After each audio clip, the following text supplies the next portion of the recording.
YS family పాలనలో తండ్రి కొడుకు వైఎస్ రాజశేఖర రెడ్డి, వైఎస్ జగన్మోహన్ రెడ్డి లక్షల కోట్లు గడించారని, కింగ్ ఆఫ్ కరప్షన్ అని, అవినీతి చేశారని కేసులు పెట్టి 16 నెలలు జగన్ ని జైల్లో పెట్టారు. మరి నారా ఎన్టీఆర్ ఫ్యామిలీ పాలనలో తండ్రి కొడుకు చంద్రబాబు నాయుడు, లోకేష్ లక్షల కోట్లు అవినీతి చేశారని చంద్రబాబు నాయుడిని జైల్లో పెట్టారు. తేడా ఎక్కడుంది? వైఎస్ఆర్సీపీ అధికారంలోకి రాగానే రివర్స్ టెండరింగ్ అని అప్పటి వరకు ఉన్నటువంటి టెండర్స్ ని, కాంట్రాక్ట్స్ ని అన్నింటినీ క్యాన్సిల్ చేసి మళ్ళీ పోలవరం కాంట్రాక్ట్స్ అదే మేఘా కృష్ణారెడ్డికి, ఇప్పుడు గుంపు ప్రభుత్వం రెండో విడత అమరావతి భూసేకరణ అని, డెవలప్మెంట్ అని లక్షల కోట్ల అప్పులు తెచ్చి మళ్ళీ అక్కడే అదే కాంట్రాక్ట్స్, అదే వర్క్స్, అదే ఎల్ఎన్టీకి, అదే షాపూర్జీ పల్లంజీకి, అదే మేఘా కృష్ణారెడ్డికి పోలవరం కాంట్రాక్టులు ఇస్తూ ముడుపుల కోసం, పర్సంటేజ్ల కోసం పనిచేస్తున్నారంటే వైఎస్ ఫ్యామిలీ పాలనకి, నారా ఫ్యామిలీ పాలనకి తేడా ఏముంది? వైఎస్ఆర్సీపీ గవర్నమెంట్ ఉన్నప్పుడు షిరిడి సాయి ఎలక్ట్రికల్స్ విశ్వేశ్వర రెడ్డికి రావూరు, చేవూరు దగ్గర ఇండోసాల్ కోసం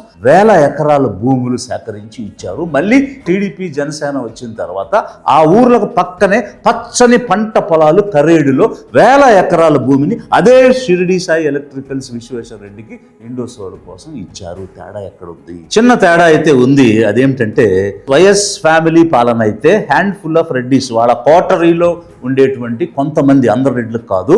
అలాగే నారా ఎన్టీఆర్ ఫ్యామిలీ పాలన అయితే హ్యాండ్ ఫుల్ ఆఫ్ కమ్మర్స్, అంటే వాళ్ళ వర్గంగా ఉన్నటువంటి కొంతమంది కమ్మవారికి, అందరు కమ్మవారికి కాదు. వాళ్ళకు మాత్రమే వర్కులు వస్తాయి, కాంట్రాక్టులు వస్తాయి, రాబడి, ఆదాయం వచ్చేటువంటి పదవులన్నీ వస్తాయి. ఈ పార్టీల గెలుపు కోసం జెండాలు మోసిన కూలీలు గాని, ఓట్ల కోసం పనిచేసిన నాయకులు గాని, ఎస్సీ, ఎస్టీ, ఓబీసీ మైనారిటీలకు చెందినటువంటి ఏ నాయకత్వానికి కనీస గుర్తింపు లేదు, గౌరవం లేదు, అవకాశాలు అంతకంటే లేవు. అదే తేడా.